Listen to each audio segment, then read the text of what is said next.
Hi, my name's Mark Hutchinson with Studio Logic's Arch Audio's podcast, where we talk about everything to do with music. If you're an artist, a producer, you're involved in music in any way, we're going to talk about it. We tend to talk about the music industry in relation to young, hopeful artists, how to make it, how to release your songs. And today we're going to talk about how to protect yourself, how not to get taken. And with us, we have Chris Schmidt, who's a music industry attorney that I've known for a number of years. He's worked with some of the biggest record labels out there and some TV shows I'll let him talk about. But it's good to have you, Chris. Thanks for joining us. Thank you for having me, Mark. Appreciate it. So I've known you for 20 some years, Chris, but I don't know how you got into this. How did you get into working in the law side of music? Yeah, we have known each other for a long time, haven't we? Yeah, that's a great question, Mark. Initially, when I started out, my background is actually music. I've been playing drums since I was a kid, played in bands, and got to a point where, I had to make some money once I started having kids, and we ended up having four. So that's become very expensive. So being a touring musician wasn't going to pay the bills for me because, well, let's be honest, I just wasn't quite that good as a drummer. But so I went to law school specifically because I wanted to engage in some type of practice. And this is before like entertainment law was a thing. So that's how far back I go. Um, and music law was there were entertainment attorneys doing their thing, but publishing and songwriting and all the stuff that goes along with it was where my interest was. So I basically figured out once I got done with law school, I wanted to practice this music entertainment law. And so my mentor, who was a guy named Martin Silfen, he also taught at my school. He was an entertainment attorney and he was very good at it. And he was very old school.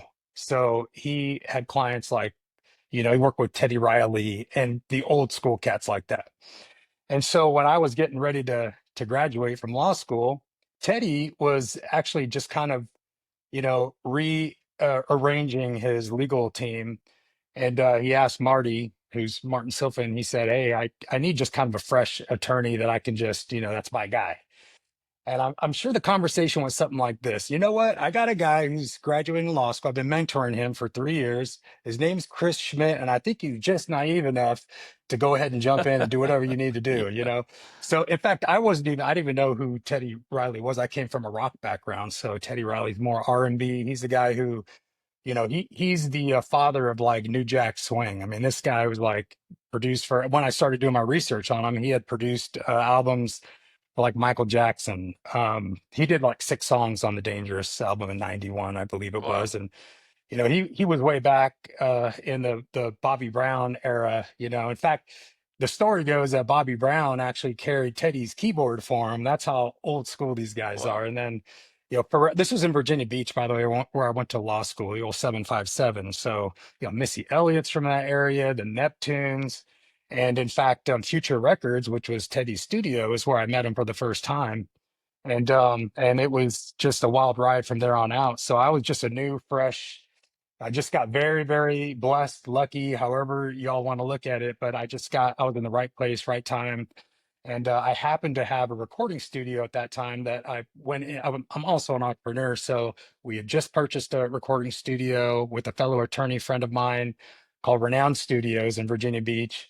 And it was a wild ride from there on out because as soon as you get like Teddy Riley and people are like, "What? You rep Teddy Riley?" And by the way, I didn't really know much about publishing, songwriting, all of that, other than what I learned in school. So I was book smart about it, but hands-on is a totally different world.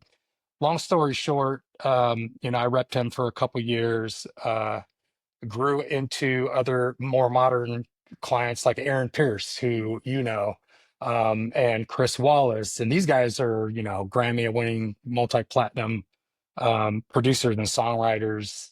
And, over the years, these guys, they become your friends. They're not, I don't even consider like the Aaron Pierces and Chris Wallace as, um, they're not, I don't look at them as clients, they're friends. And so if they need me, I'm there for them. I've got their backs. These guys are very savvy, know what they're doing. So to be honest with you, they don't really need an entertainment attorney. But if something is complex, they'll give me a call. We'll talk about it.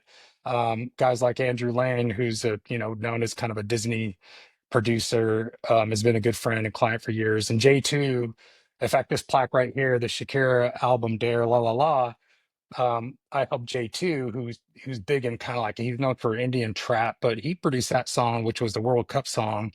I mean, billions of streams. The guy's, made lots of money just off that one song alone, which is crazy. He's a good friend, and all these guys, I need something, I pick up the phone, I give them a call, and vice versa. So they're very talented at what they do. Like Chris Wallace is, and Aaron, all these guys, really, to be honest with you, they're just the most creative producers and songwriters and most gifted that I've seen out of the handful of clients and friends that I still stay in touch with. These guys are the best in the world, Yeah, we're blessed to have bar Chris none. Wallace in the studio today. He's actually here writing and producing some. So, and Yeah, maybe he's you a guys he's a can world talk a little later. class act. I would love, yeah, I would, yeah, we text each other all the time, and he knows my family, I know his. So yeah, but it's always great to see Chris and talk to him. And I know, I mean, man, I know he just had this number one worldwide song, come out with him and Jez, who I don't believe I've had a chance to like meet Jez in person. We've talked on the phone, but that's a fairly new writing partner for Chris. Well, Mhm. when I say new, we're talking about a couple of years now, Right. maybe even a few. Yeah, I think So I've they've just got. known these guys for, yeah, almost as long as I've known you. I mean, I probably have known you the longest, what, 20 years now. So Yeah, these guys probably at least, maybe 15 years, yeah. 10 or 15. But yeah, it's been crazy just getting in. Now I'm also, business was one of my primary focuses as well. So, like, I'm the chief legal officer for a very large company. They do about they've done $3 billion in revenue since inception. But music, like you, it's my passion. And Right. just like you're an entrepreneur and you have other, Blue Line Solutions, which is very successful, ultra successful as an entrepreneur. You have your studio, which is very successful, and all that you're doing there. And for guys like you and I, we'll always be involved. We just love it. It's a passion point for us. And I think we'll be doing this till our last breath. Oh, absolutely. And when we met, it was a very different age in the music industry. I don't know if we were still in cassettes when we when we met, but we were certainly in the CD world when we met. And For sure. now you can't find a CD anywhere; it's all streaming. So, how has that changed? The legal end of the music industry because used to you got paid and albums went gold and platinum based on the number of records that were sold. Well, records don't sell anymore; they're streamed. So how has that changed, and how does that affect the artists and writers and producers today? Sure. Yeah. In the digital age, it's different on delivery, but the publishing side of things still stays the same relatively. And I think if we break it down, I don't want to make it too complex because we could do a whole talk on specifically mechanicals alone. We could do a talk on sync licensing. We can do a talk just on publishing. But let's just talk about maybe song protection and then, the publishing and how that's split up generally. And then, if we want to do some talks later on, I think with the time that we have left, I think that getting into the generalities would be best Yeah. and kind of serve the listener So do you care best, to which is to I know you want to do. you care just to break down the basics of the copyrights and music publishing for us from a legal Yeah, perspective? 100%. So as soon as you put your music, let's just say, or any, something creative in a tangible form, technically you own the copyright. So the question is, how are you going to record that? And that's why the Copyright Office created the ability to copyright your songs. And and again, it gets complex, but let's just break it down into two basic types of copyrights. You got your sound recording, which is going into your studio, and I own, let's say, the master, right?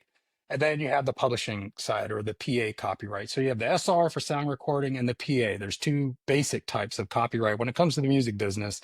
And so that is the number one thing that producers and songwriters need to be aware of, right? So how do you then protect that song once you write what you feel is a hit song, or any song that you create? Well, you want to register it with the Copyright Office, and what that does is it creates a record of you saying, I created this song on this date. You upload your song, you upload the materials, and they have record at the Copyright Office, right? The advantage of that is that you have, and again, I won't get into the details of it, but you have statutory amounts that you can sue for if there's infringement. So the protection with the Copyright Office is very strong. However, there are now, in this day and age, with the digital age, there are other places like Verisong, of which I'm a part of, where you can actually register your song and it's very inexpensive. Producing songwriters basically create an account, and instead of paying like 45, 60 some odd dollars and taking, forever and a minute to get back any information to show that you have a copyright registration, you can instantly register, and basically it has a registration number and proof and evidence that you attest that I wrote this song on this particular date, and it digitally stamps that. And we're working on blockchain to actually fortify that as well. So protecting your song is number one. Um, However, if I'd be remiss if I didn't actually take it one step back to talk about split sheets, because when you're in the creative mode, everybody just kind of, let's get the studio, write a song or whatever, get into a writer's camp, we write a song together. Next thing you know, somebody loves it and it gets placed with an artist, let's say. Well, it's only until everybody's, getting to the contract stage, right? Where they're going to want to know, like, where's the split sheets? And everybody's like, oh, no, you only contributed 10%. I really wrote the entire song. So it's kind of like any other deal, right? You get into in a business deal. People don't start fighting over what they own or the portion that they contributed until such time that money is being thrown on the table. Then all of a sudden, best friends, family become enemies, potentially. And believe me, I've been around long enough for a couple decades in this business where I've seen the good, bad, and the ugly. So the good is if you just take the time, even as creative, to say, you know what, we just created a awesome song. Let's go ahead and get it down into split sheets. And it's as simple as, you know, writing down your name, your information, your PRO, which we'll talk about, which is a performing rights organization that you're affiliated with, and your percentage. Like, what did you do? Were you the composer? Were you the songwriter? Did you write the lyrics? So just having a clear understanding of how everybody contributed to that particular song will save you a lot of heartache in the future if in fact that song gets traction. And so you get your split sheets done, which, by the way, you go to splitsheets.com and generate a split sheet for less than $10. Anybody that wants to just generate it as you go, it's common practice. So don't feel like you're harsh and the mellow of everybody in the studio. If you're just like, hey man, let's get our split sheets done, they're actually going to respect you for it because they see you as somebody who's savvy and knows what you're doing, and more likely than not, somebody who could get stuff placed. So then you focus on the copyright, which you go to verisong.com and just register your song at the very least, right? At the very most, you go to the copyright .gov and file for your copyright. And then you get into like, how does the waterfall work? Like, how do we get paid, right? So you've got your PROs that basically collect money based on the performance of the song. And what that means is, like, if it's being played on radio, or if it's being played on satellite radio, anywhere where it's non-interactive, where it like even streams, there's PRO money that comes in. These are performing rights royalties that you get paid on. And that's through BMI, BMI, ASCAP, BMI, ASCAP, even CSAC, but right? BMI and ASCAP are kind of the more, CSAC is you gotta be invited. And so ASCAP, BMI are the more popular ones, and each one has its own like registration process. And they all have their own kind of formula and how they break things down. Like BMI has this 200% formula, which I'm going to talk about right Hmm. now. And then ASCAP really works on a 100%. And so what you do is you just register as a songwriter. And once you register, and you choose whichever one, I don't promote one over the other, but those are the two main ones that from my experience, the producers and songwriters I've worked with are registered with or affiliated with. Um, so once you're registered and or affiliated, then and by the way, you could register your publishing company as well, which is going to be important. Then you're ready to go. You're ready for them to collect money as soon as you get a song done and completed. You register that song. Let's say you get it placed. What happens is they're going to collect the money from the performing rights of that song, the royalties, and they're going to hold it for you. And they're going to then split it pretty much into the writer's share and the publisher's share. So that's why I said you could register your own company. And you hear people saying, "Oh, I got a co-pub deal with, Universal Music Publishing." Well, that's because what happens is that publishing share, you can actually use that and make money off of it. The writer's share, you don't ever want to give away that. And you typically, any publishing company doesn't touch it anyways. It's yours, right? That 50% is yours. And the reason why BMI, well, I was talking about the formula of 200% is because they break down 100% for the writer and 100% for the publisher, Right. right? So the writer can own his or her own publishing company, and they basically get 100% of the revenue that comes in, right, into that PRO door. And so that's where the 100-100 comes in. But ASCAP does it differently because they do 100%, but it's just the same pie, right? So what they do is they just say, I have that 100%, 50% is to the writer, 50% is to the publisher. It's all the same pizza pie. So when you do a co-publishing deal, again, you do a deal with Universal Music Publishing, and then what happens is you split. They will basically collect all that money. They will go out and hopefully exploit your songs, get you, some action on your song, get placements, and then they will basically get paid off of that publisher side. So it's a 50-50. Then technically they get, half of the publisher side, which technically is 25% of the total pizza pie, right? Because you're only messing with that publishing side. It gets somewhat complex. It can be if you make it complex, but it doesn't have to be. Just keep in mind that when it comes to, publishing, you have the three major types, which is your performing rights and then your mechanicals, which way back in the day, it's like when they punched out, a CD or whatever, even a record, that's a mechanical. So think of mechanically creating that. So when you do a download nowadays with the digital age, that's going to generate mechanicals, and it's basically a statutory rate, whatever that rate may be. I believe it's, as of today's date, it might be 12 point, 1 or 4 cents, something like that. I believe it's 12.4. But and then you also, that also includes, by the way, like print is just not a thing, maybe in different types of other styles of music that you and I aren't really involved in. Print might be a big thing, but the mechanicals, and then also you have your sync. And so sync works in two basic ways. And it gets confusing because the word sync license comes into play when you get your song placed with, let's say, a movie or a Right. commercial. But really there's two rights. You've got your master license, your master use license, and then you've got your, the publishing side, which is like the sync.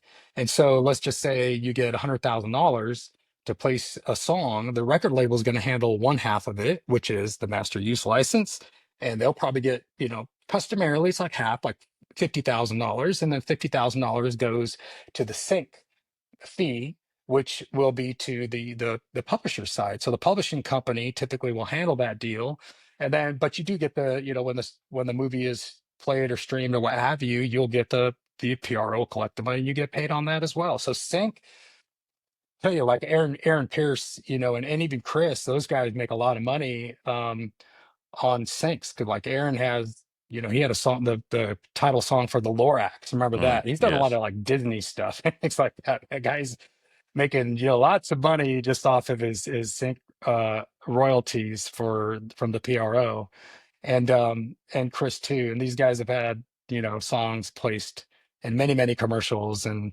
movies, and other television shows too, like Empire, things like that. So sync is it's a huge money generator. Um, so yeah, registering your song is really important. A lot of times I've been involved in a lot of deals in the past where either the deals weren't done right, the contracts weren't completed. So I've had to help the producers, songwriters get the contracts completed from a prior attorney who, for whatever reason, didn't get the contract fully executed. And then, collecting from the PROs, they're actually pretty good about collecting money, but just the nuances of knowing how you're getting paid and being able to keep track of your money. That's the most important part for a producer and songwriter is just keep a track, getting your contracts done right and just making sure that whoever is in charge of collecting your royalties, if you do have a co-pub deal, they're making sure you're getting paid. Yeah, this is a big piece of information that most people don't know, right? That most artists don't understand how all this works and how easy it is for somebody to take advantage of you if you haven't copyrighted your stuff. And then, like you said, even done the split sheets properly. You get into a studio and you write a song together, and all of a sudden you hear it on the radio, and you didn't get That's anything exactly out right. of it because you didn't with whoever you wrote the song with get the split sheet done, Where's my copyright it, and money? register. Yeah, absolutely. Yeah. Money has Where's my money? money has a way of destroying relationships very, very quickly. And You bring up a good point, Mark, in that you hear your song on the radio, right?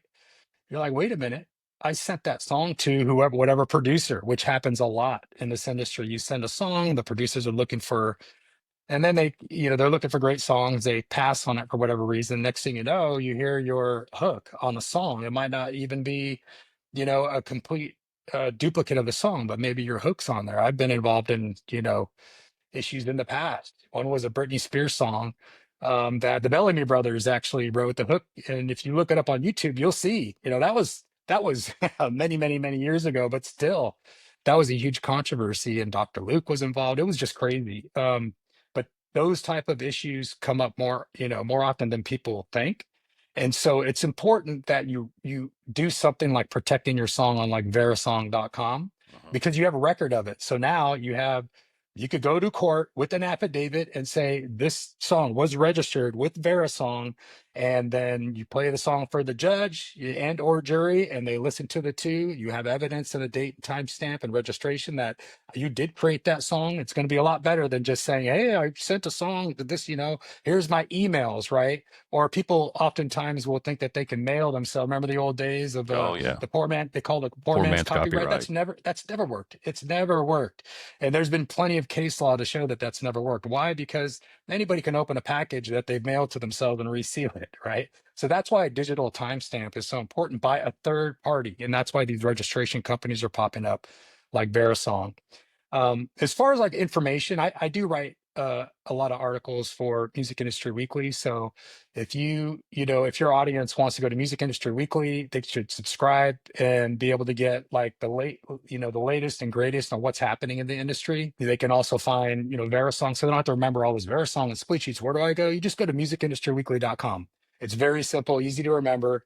It's the place to go to get music industry news. Your studio's been featured in Music Industry Weekly, which is It has. a great shout out for you. And I think that there needs to be another updated article on you. So I think we need to get that refreshed because you've between then and now. I mean, you were doing a lot of great stuff then, but now it's like we've just got to make sure you get another feature in there I for sure. appreciate that.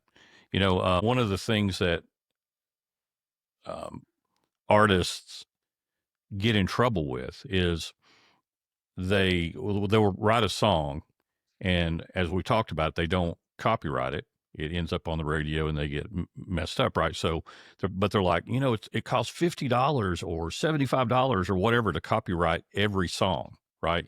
With .gov, and that's one advantage I see with Verisong is it's much cheaper. And if you don't care, just take a minute to talk about the cost of Verisong versus .gov, and how it's relatively the same Yeah, yeah. protection. Yeah, and really, like I said, one of the main differentiators with going to the Copyright Office and registering is it does protect, give you these, statutory damage type protections, which is it's nothing to sneeze at, right? It's very serious. However, if you are registering a lot of songs, you're right, it could get very expensive, especially for the upstart, producer or somebody who's just punching out a ton of songs, which is what's happening in this day and age. So to pay, $10 or $15 a month to be able to register as many songs as you want, just to have a record and a date stamp, and to be able to have that ability to have an affidavit drafted for you if in case somebody ever were to try to rip you off, I mean, is amazing. Not only that, but I mentioned the two different copyrights with, for music, basically with the Copyright Office, So if you really want the protection, you own the master, you're looking at your SR copyright, and then you want to do, the performing arts, as they call it, the PA copyright side of Right. it. So that's kind of the publishing side. I mean, those are two different copyright registrations. And so, to be able to just have one place to go, and Verisong is actually working on affiliating and doing partnerships with others, with social media platforms, where they're eventually, we would envision, would go to the verisong.com, put in the registration number, and just verify that a song is good to go. And again, blockchain is going to be able to create an absolute, like, 100% irrefutable stamp, and Right. not only that, but with the smart contract, to be able to actually engage in contracts, and also track those agreements, right, for that particular song. So all this stuff that I'm talking about, that seems complicated, and how do you collect from even Sound Exchange these days? Like, what is it? How do you collect that money? That's all going to be done via blockchain in the future. So we're trying to stay on top of that 100%. And it's not going to happen overnight, because, depending on the administration as well, politically Right. wise, one day crypto and blockchain is, out the door. The next year and next 4 years, it's, all everybody could talk about. As of the next 4 years, it seems to be something that's going to grow tremendously. We had some traction, back in, 2019. I'm sorry, not 2019, but when COVID hit. Yeah, actually it was, wasn't it? 2019, 20, 20. right? Yeah. Yeah, that's when all the crypto stuff was getting traction, and then it just kind of died out, right? Even NFTs. That will all come back. It was just like the dot-com boom that happened, and then it died off decades ago, and then it came back with a vengeance. That's going to happen with crypto. It's not, and blockchain. It's not a matter of if, but when. And so we just need to all be, prepared and ready for it. So those who are on top of, like, NFTs and music and, smart contracts, you're ahead of the game. Well, that's the second time you use that term, smart contracts. So what in the heck is that? Well, it's just the way blockchain is handled. So, like, Ethereum uses smart contracts, Bitcoin doesn't, but Bitcoin is worth so much money because, of its ongoing popularity, and the infinite amount that it has, and just kind of like, all of the fact that it's, I don't know exactly what it's at right now, but imagine if we held on to that Wow. Yeah. many years ago. But a smart contract is basically, it's the ability to use blockchain to actually engage in contractual obligations. Very complex. We could do an entire another discussion on it. Hmm. But the future of doing contracts, like digitally, even like selling a home, when somebody buys a home, or even buys a car, or even rents a car, all that'll be done, in my opinion. I'm not saying this is absolutely 100%. I'm not a futurist, but I'm just saying I believe wholeheartedly that it's going to be all done via smart contracts. Right. Right. Might be 10 years down the road, but it's going to happen. No, It it's could be coming. sooner. It is coming. Yeah. So if you had one piece of advice you wanted to give our listeners and viewers today, they're, for instance, I'll give you an example. You got a writer that's just chugging out songs, right? He's writing 2 or 3 a day, and he's like, I can't copyright all these things. It's just too expensive. It's too this or too that. What would be your advice? Yeah, my advice is just get an account with Verisong.com. I mean, it's basically, right now it's $10 a month. So anybody who gets in there, it's the subscription base is getting larger, and so there's going to be a point in time where, the servers get backed up, but there's always a backup for the backup. But over time, because of the quantity that's, especially nowadays, and we'll do a whole nother talk on AI and writing music, Yeah. Yeah. but there's so much music being punched out that we have to be able to keep up. So I would say registering with Verisong, it's only $10 a month right now. That's the best Perfect. spend you can possibly have. Get on, subscribe to Music Industry Weekly, stay up with the trends and what's happening. Um, use splitsheets.com whenever you write a song. And it's very simple. You just put all your information in there. It punches out exactly what you wrote into the Verisong database. I should say the splitsheets.com database. And then you take that song and you register it on Verisong. Right. So it's kind of like a one-stop shop if you go to musicindustryweekly.com, because all the resources and tools are right there on the website. You'll see at the very top in the main menu. Right. So I would say just, education is key. Always stay on top of what's going on, and the latest trends. Make sure that when you produce or write a song with others, you do your split sheets and just have a, general agreement. And if you guys are just vibing and, you're kind of like somebody walks in the room, which happens oftentimes, and just like, oh, I love this song. What do you think of my hook? I mean, even if you haven't solicited their help, if you use that hook, they're a contributor and they're a creative that has, helped with that song, whether you like it or not. Right. And so, and by the way, if you don't do that, if you guys don't come to, or gals don't come to an agreement, what happens is it's assumed that everybody's 50, 50, 50, or whatever it is. There's an even split, whether there's two people in the room. Right. So I shouldn't say 50, 50, but 2, 5, 10. It doesn't matter. Everybody's a contributor if you don't do those split sheets. Now, so one can argue like, no, you can have evidence, this and that. But I'm just saying generally, if you're in a room with people, or let's just say two people, you both create something, no matter who contributes what. If nothing's written down, just assume that you both are 50-50 Right. partners Right. on that. Right. That's right. Well, man, 30 minutes went fast with you today, Chris. I really appreciate you taking your time. AI is another interesting topic I would like to cover with you in the future, because Be happy to. I've heard a lot of people saying that there's songs being written, with AI now, but Yeah. not really a good Yeah, it's idea. here and now, brother. Yeah. Yeah, it's here and now. So that's not even like better plan. I mean, it's happening right now. Right. So So 100%. so I hope to have you back. And in the meantime, I Anytime. appreciate all the viewers and listeners of Studio Logic for joining in with us today. And till next time, I'm Mark Hutchinson. We're out.